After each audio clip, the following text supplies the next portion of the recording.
And so we meet again. Hello, good morning, good afternoon, good evening, whatever time of the day it is that you are tuned in right now. Today's episode, I think, is going to be a little bit longer and also quite a fun one, because this episode is going to be about a place that I traveled to 9 years ago for the very first time on my own, and that is Russia. I don't think it is any sort of secret to anybody on the planet. Russia is a place now in 2025 that is not so easy to really travel to. This makes me so tragically heartbroken and sad because as somebody who spent 10 beautiful, extensive, warm and wonderful, unforgettable days in Russia in January 2016, I can say that Russia is a place that every single person needs to go to at one point in their lives. It really is one of those places that takes you back in time the second you step off the plane. It's one of those places that leaves you so intrigued, that just leaves you feeling and seeing the world in a completely different way than you did when you first arrived. This episode is going to be based on the sequence of events, the lessons, the takeaways, the people I met, the things I saw, the very feelings that I still to this day feel about Russia 9 years later as I look back on this story. Russia is also a place that friends and family and other people I have met have often asked me about, since I don't personally know other Americans or even really other Europeans who have also visited Russia like me. That is what we're going to be diving deeper into with this episode today. Now that we've had more of a detailed overview of the episode, let's go ahead and dive really deep into this episode and explore 2016 Russia and the takeaways, lessons, and so much more that I believe you can incorporate into your future travels to Eastern Europe or even Russia itself one day when it opens back up to more of us. I had made the decision, I believe in the spring of 2015, to go to Russia and to go on January 1st, on New Year's Day, 2016. I really wanted to experience the Christmas and New Year's spirit in Russia. Just in case you are not aware, New Year's in Russia is a whole other level, a whole other story, a whole other experience. It is huge. I had a couple of online Russian pen pal friends who I really wanted to meet and spend time with in person. I had one in St. Petersburg and one in Moscow. And those are the two places that I went to. My dad had actually gone to Russia by himself in wintertime, and his entire trip inspired me to go to Russia in January and experience this winter magic. At the time, I was in university, so I would work at my restaurant job throughout the entire summer, saving up on money, and over time, I had enough money to buy my tourist visa. My dad knew the entire time what I was doing. He knew that I was going to Russia. He even encouraged it. I did not, however, tell my mom that I was going to Russia. And there are a handful of reasons why, which I'll get into that more in a little bit. But spoiler alert, she did find out that I went to Russia when I got to Russia. And that was not good. The 1st of January 2016 comes around, and it's the day of my flight. My dad drove me to the Atlanta airport, and I took off by myself on an 8-hour flight to Frankfurt, Germany. And I spent about 5 hours there on a layover. What I do remember and will speak very specifically about, because I think this could help somebody, it certainly would have helped younger Mary Grace, is my flight booking experience. Like I said a little earlier, this was the very first international trip that I had actually booked by myself and did everything myself. With that being said, I looked on super cheap third-party websites for flights and flight deals. I didn't read reviews. I didn't do research. I was just looking for the cheapest flight possible that would work with my schedule and that I knew I could do. At the time that I booked this ticket, which was about 6 months before the trip, I was freaking the fuck out. I spent $800 round trip from Atlanta to Frankfurt, Frankfurt to St. Petersburg, then Moscow to Frankfurt, Frankfurt back to Atlanta. And it was a really good deal at the time. I was thinking $800 for that long of a distance and not having to really have too many layovers is really good. I'm going to book this and I'm going to be so happy. Well, I was very stressed for about 6 months because the third-party site that I used, which was called Fair Geek, I really felt that I was going to get scammed. I read so many reviews after booking my ticket.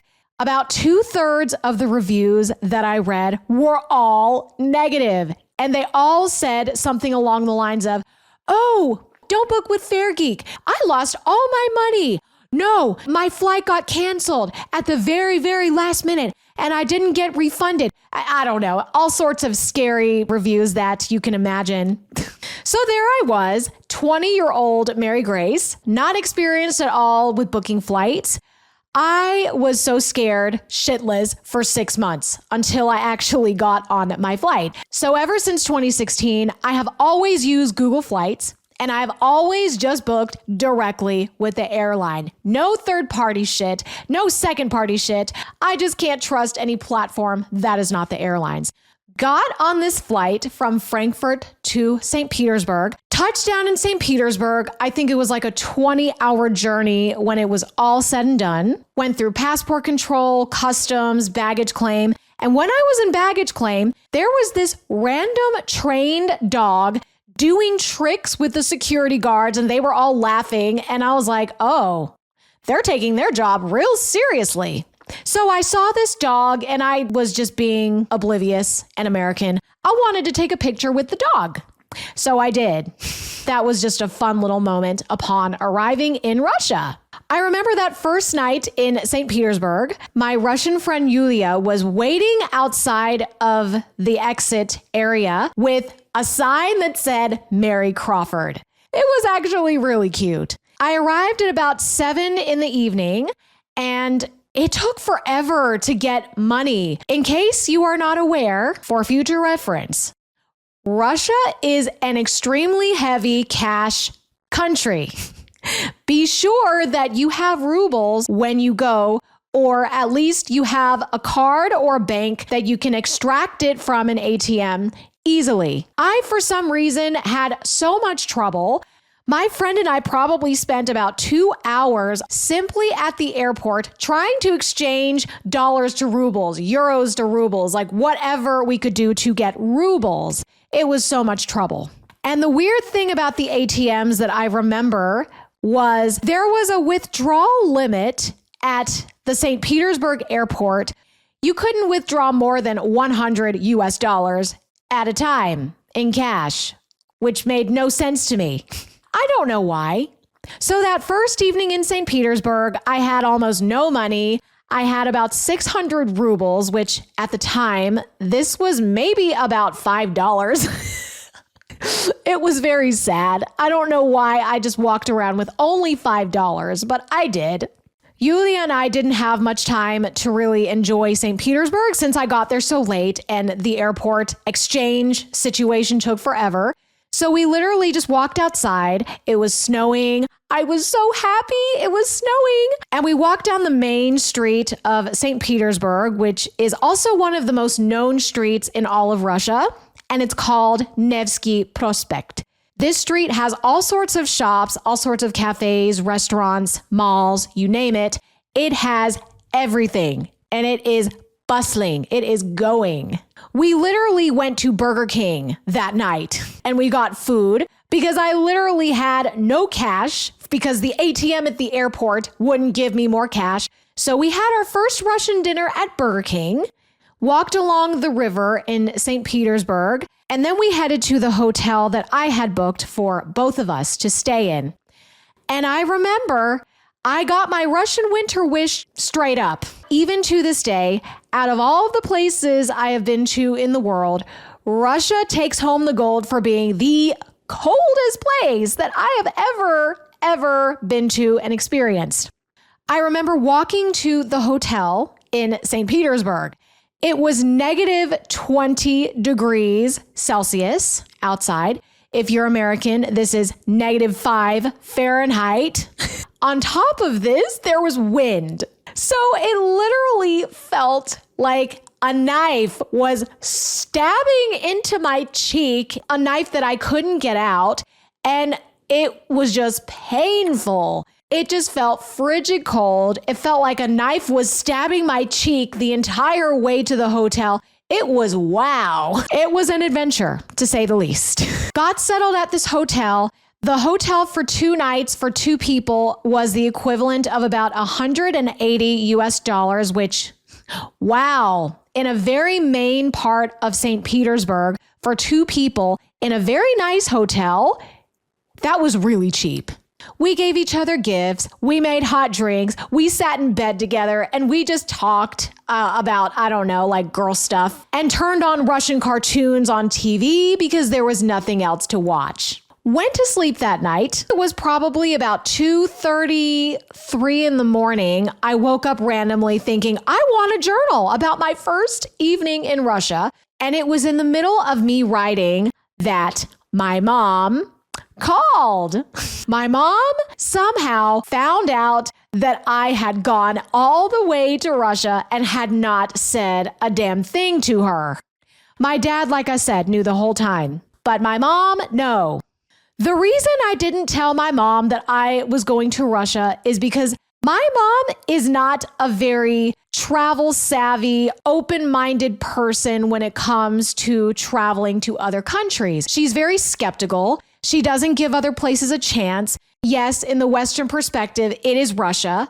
It is normal to be a little bit skeptical, but it was perfectly safe. I didn't want her to freak out. I didn't want her to scream at me. And at the time, frankly, I didn't want her to prevent me from going. So I didn't say anything, but she found out somehow. She called me, I think it was on WhatsApp, and she immediately started screaming at me. I remember her saying, "Why the hell are you in Russia? What are you doing there? You need to get out.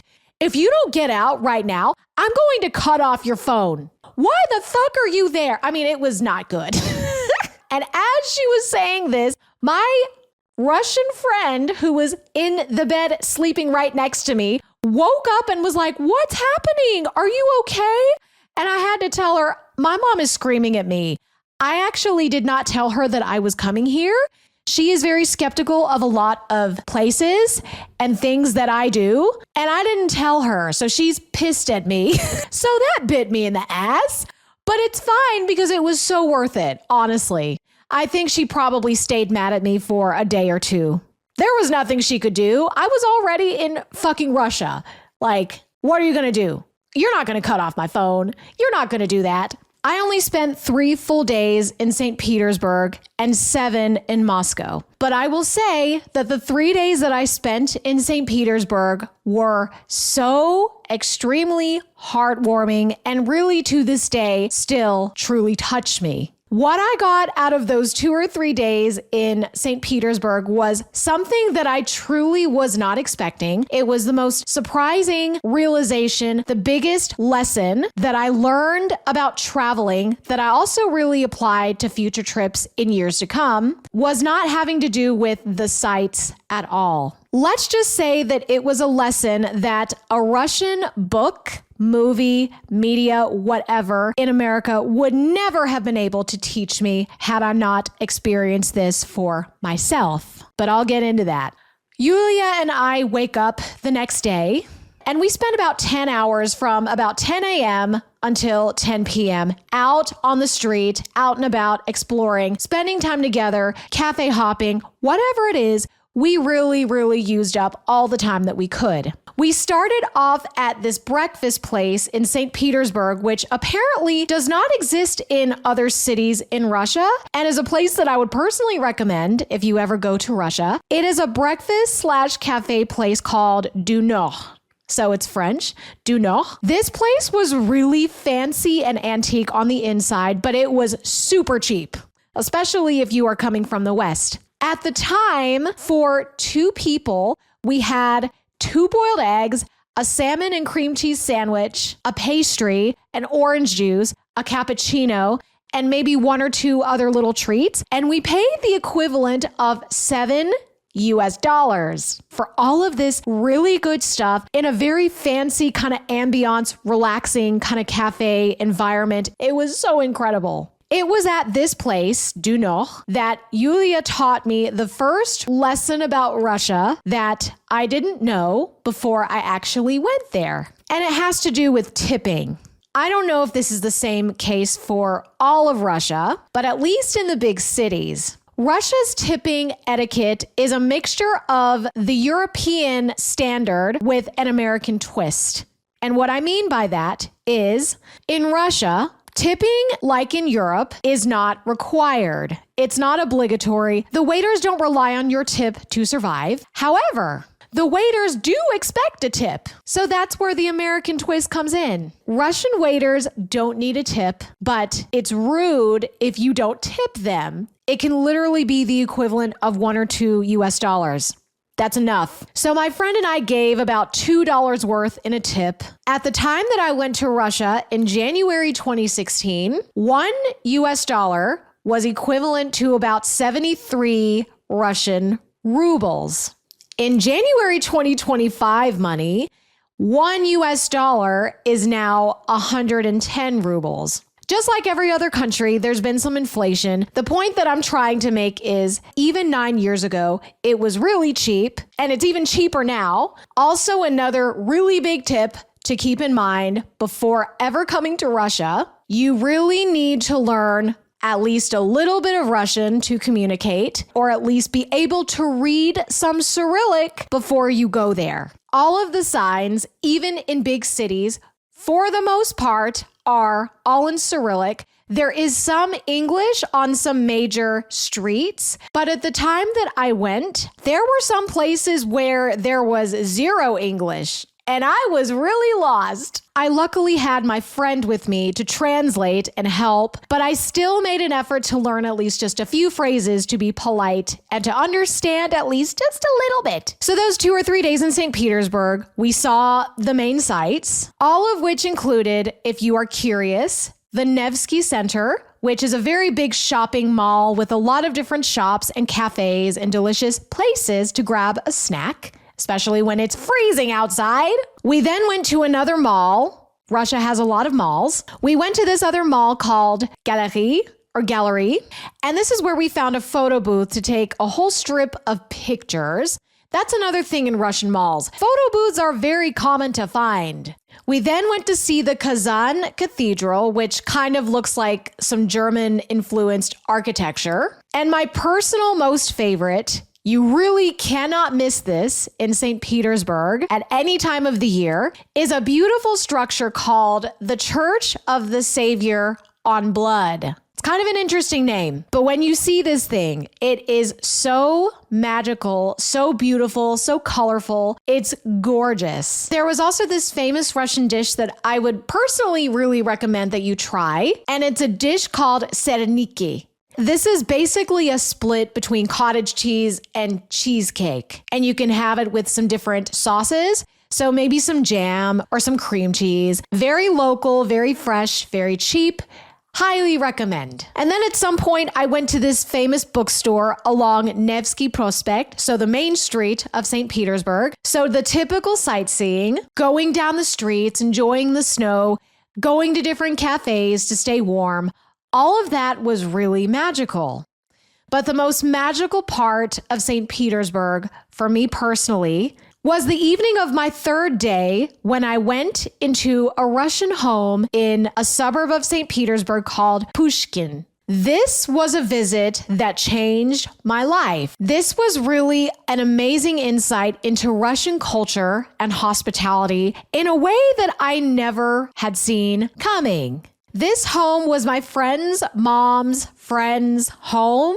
I hope that makes sense. We were invited. The host's name was Maria. Maria had never met an American before. Maria also had a son. He was also there, and he spoke English very well. So Yulia and I get to this Russian home. We take off our shoes, and that is when I learned another thing about Russian culture that is essential to know if you have never been in Eastern Europe or just to be aware of in general. Walking into a Russian home with shoes is a no-go. Do not walk in with your shoes. Take your shoes off and put on some slippers. Slippers are really, really commonplace in Russian homes, and I think just about every single home has them for their guests. I put on the slippers and I just feel so at home. I just think, oh, this is so cute. And I'm immediately offered wine along with pigs in a blanket, which I didn't know were really huge in Russia. Pigs in a blanket, wine, great company. I talked a lot with Maria's son, Gorin, and he was really so knowledgeable and so welcoming and so nice. And then we also enjoyed a very hot bowl of Russian borscht, which is a Russian specialty there's a chance you may know already. I took some pictures with Maria and my friend's mom and with my friend and with Gorin. It was all just such an eye-opening experience because as much as many people don't want to say or admit, politics, especially in the US, can really get in the way of seeing the people and not the politicians, not the policies, not seeing the bad things. In a place like post-Soviet Union, it's very easy to make assumptions because of the news that we watch. It is so important to understand that a country's government is not the same as its people. And this experience that I had of meeting Maria, who had never met an American before, was as welcoming, as nice, as hospitable, as loving as you could imagine any other host in any other home around the world would be. Maria hugged me, I don't know how many times. She constantly made sure we were fed. She was so understanding that my Russian was shit, but that I really made an effort. It was all just very eye-opening to truly see the beauty of the people and to truly realize that a place, anywhere you go, is about the people. To this day, when I think of St. Petersburg, I think of the people. Whether they had less, whether they had more, it didn't really matter. What mattered and what I saw was that they are just like anybody else. They cherish happiness. They cherish love.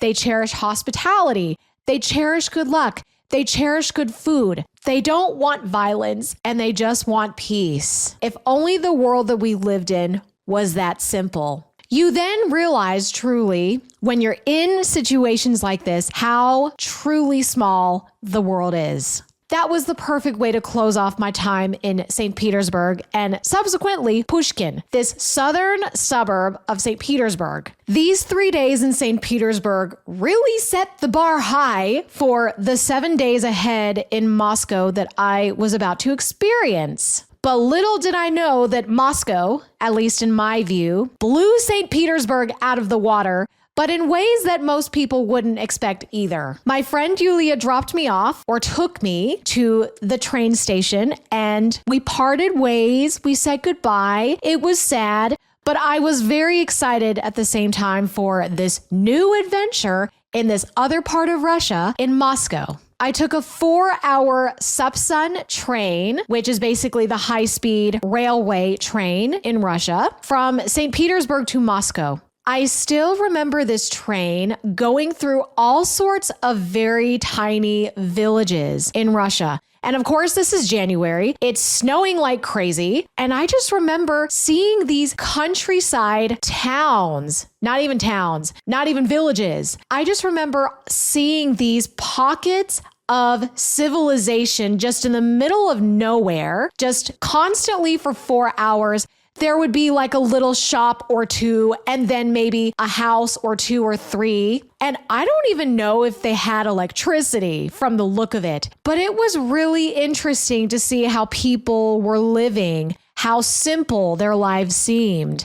How even in the dead of winter, they seemed to be doing pretty well and pretty okay. After several hours, I got to Moscow, where I would be spending the remaining 7 days of my trip in Russia with my dear friend Stacy, who I'm still in touch with today and who is now based in the Netherlands. But at the time of this story, she was still living and studying in Moscow and living with her parents. My friend Stacy and her boyfriend at the time waited for me at the main train station. And I remember when I saw her for the first time, it was incredible. I couldn't believe that she was standing right in front of me because we had only talked online and we had sent each other Christmas packages. It was just a whole other feeling and experience to meet in person for the first time. We hugged each other. We got in the Moscow metro, which was very old. Like it felt like it was built in 1920, very not modern, really yellow everywhere. That's kind of random. Very, very beat up seats in some of the cars and a lot of old people who did not look very happy. But it's cold outside. I get it. The first thing that Stacy and I and her boyfriend at the time did, her boyfriend's name was Maxime. The first thing that Stacy and I and Maxime did when they picked me up from the train station and when we got into the metro is we went to a famous site in Moscow. And this site was called the Bolshoi Theater. For some reason, I don't remember why, but there were, even in frigid temperatures, like -17 degrees Celsius or 1 degree Fahrenheit, there were these special birds that were flying around, and Stacy and I managed to get a couple of them on our arms, and we got some pictures. We were later told by some people in charge of the theater that we should delete those pictures, but I guess we just got away with it. We never did. The first impressions I got of Moscow when we had this evening out at the Bolshoi Theater and saw the different light displays was, this is such a festive city. I love it here. There were Christmas trees, or New Year's trees, as they are called in Russia, on every block. There were New Year's decorations with 2016 on so many buildings. There were literally lit up ornament balls as displays on every other street. Like New Year's, like I said in the beginning, is so massive in Russia. Moscow was so beautifully decorated everywhere. There was quite a bit of snow. Everybody had like 5 layers on them, including me. We went to McDonald's that evening. Because it was just convenient and it was cheap. Actually, there were a lot of occasions in Moscow when we all just went to fast food places. And that was when I realized too that all of the Western fast food places, McDonald's, Burger King, Krispy Kreme, Starbucks, Pizza Hut, literally all of these places were everywhere in Moscow. And I think we went to all of those at least once. It was really fascinating to me to think and realize at the time, wow, Russians really love fast food like we do. I also remember feeling so warped when I saw all of these fast food places written in Cyrillic on every single sign. We went to McDonald's, walked around Moscow a little bit, and then we got to Stacy's home where I would be staying with her, which was about 3 miles away from Red Square, where the Kremlin is, which is a really famous site that you probably have seen of Russia on postcards and on other media all around the world. And I remember we walked into the door. The first thing that I learned about Russian culture when it came to being in Moscow, at least, was another little etiquette thing about Russian homes. Every Russian home has a broom or a mop specifically for cleaning up snow from shoes after being outside. So we walked in and Stacy told me this. There was literally this mop, and when we walked inside and took off our shoes, the slushiness of the snow kind of got everywhere. I then understood why this is so customary. Stacy prepared a cozy, beautiful little room with a tree and super warm blankets for me to sleep in. She even prepared a plate of Christmas cookies and gave me some other little presents that I really loved and appreciated. I had also given her some little gifts from the US. I can't even begin to say and share every little detail that we experienced together in the 7 days that I was in Moscow, or else this episode would be way longer than it already is. But what I can say is that it was jam-packed with all sorts of cafe hopping, Krispy Kreme donut runs, Pizza Hut runs, hot drinks at home, lots of sightseeing, traveling back in time with seeing the architecture, going a lot to the mall or to the GUM, which is the main mall right next to Red Square. And again, just seeing all of the trees on every block, seeing the lights, seeing 2016 written everywhere. Even compared to St. Petersburg, I really felt that there was no other place that did New Year's better than Moscow. I was so incredibly impressed with Moscow. Another interesting thing that I remember seeing in Moscow that you don't often see on the streets of Russia, even now, were these Soviet soda machines that specifically sold old USSR sodas and drinks. You can still find them in some places of Russia today, but for the most part, you can really only find them in museums or specifically designated Soviet artifact regions or stores. But this specific soda machine happened to be at a mall. Some favorite places in Moscow that I would personally recommend for you to see or to add to your future bucket list include, of course, Red Square,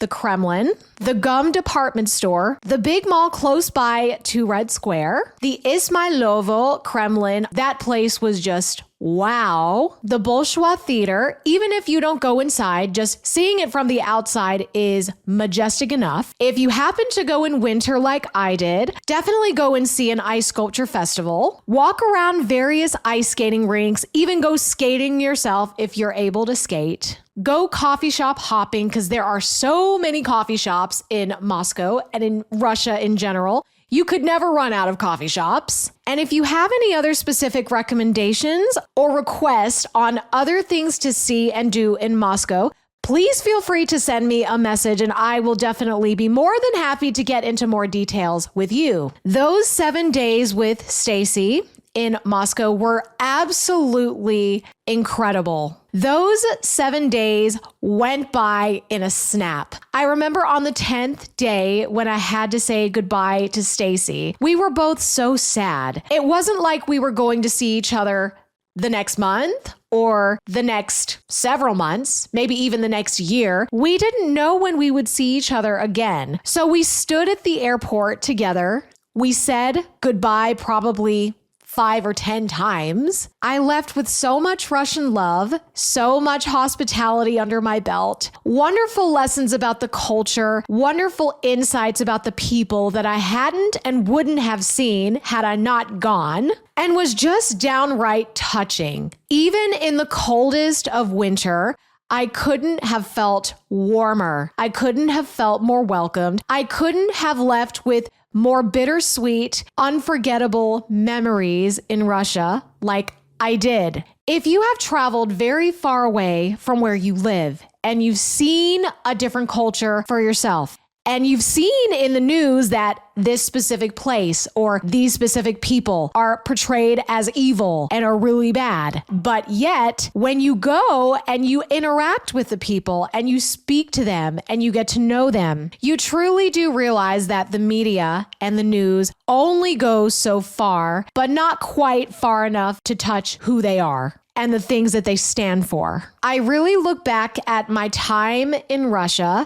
how I met some really wonderful people, ate delicious food, saw incredible traveling back in time sights. But what I still remember most to this day is how impactful of an experience it was to just go. I hope that this Russia trip encourages you, if you have never traveled solo before, to really break free from your shell sometime this year in 2025 and take a wild adventure. This was my first true solo adventure in a completely different place with people who I hadn't previously met. And to this day, it still is one of the most heartwarming experiences that I have ever had.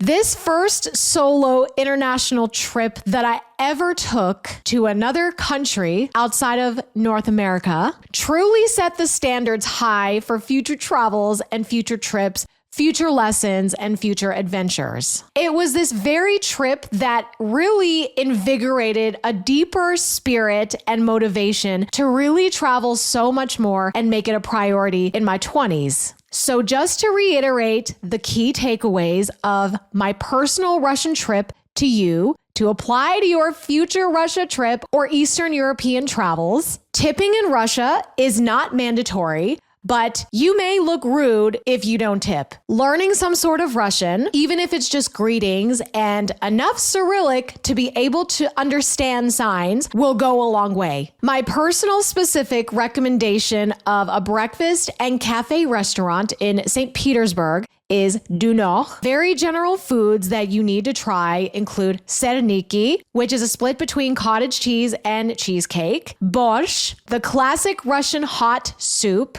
There is also a raspberry pastry sold in many cafes and bakeries that is special specifically to St. Petersburg. And of course, bellinis, which are basically Russian crepes. Russia is a very cash-heavy place, even today. So be ready and be sure you can access cash so that you can actually buy things in Russia. If you go to a Russian home, wear slippers and take off your shoes. Every Russian home has a broom or a mop specifically for cleaning snow off of shoes. So be mindful and be sure to look for that broom or ask for it if you go in winter or when there's snow. If you find these red Soviet soda machines by any chance, consider yourself lucky because they are not everywhere. Russians, especially young people, are just as much into the Western fast food chains as Americans and Westerners are. Again, we're talking McDonald's, Burger King, Krispy Kreme, KFC, Starbucks, all of it. You can find that in Russia. And last but most importantly, interact with the people as much as you can, or you can even try to befriend somebody before you go, because that will make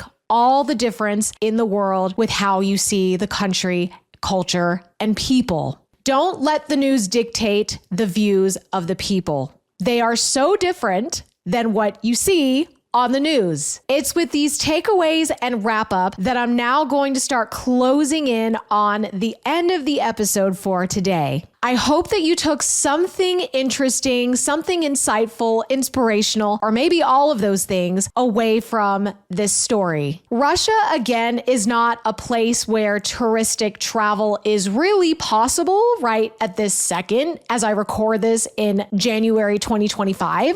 But I still highly encourage and recommend Russia as a place to visit in the future when we are able. Whether it is during the summer for white nights in St. Petersburg, which is basically when the sun never goes down, it stays white all night long, or whether you go in the dead of winter like I did to see snow and experience New Year's and really get into a holiday spirit. Whatever time of the year you go, I encourage you just to go. If you have ever been to Russia and you have some different experience or you learned other things that I did not mention here, or if you simply want to express your interest in one day going to Russia, mentioning some places that you'd really like to see, please do let me know on Instagram at onceuponatrip.pc or on my host account at Mary Grace Crawford. I would really love to hear all of it. I really thank you so much if you're still here and you're still listening. I really do appreciate you, and I look forward to being back here next Tuesday with another fun, adventurous trip of an episode. I will see you next week.